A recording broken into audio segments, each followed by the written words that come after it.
पिलाने आज गोटे नुआ टॉपिक पढ़िबा से होची रंबस।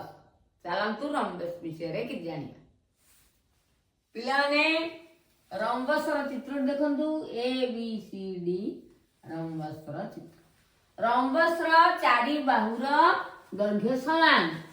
रंबस कर्णद्वय परस्पर को समकोण रे समद्विखंड करंती। रंबस गोटे कर्ण यह दुईटी सर्वसम त्रिभुज रे विभक्त करे और एमानक क्षेत्रफल समान।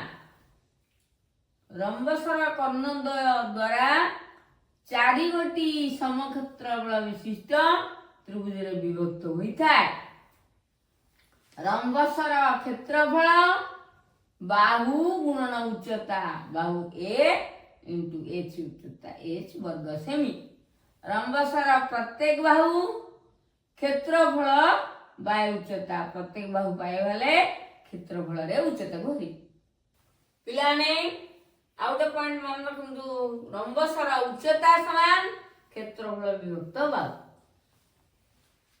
पिलाने रंबस बेसिक सब मन रखिबे आउ कमेंट माध्यम जणाइबे।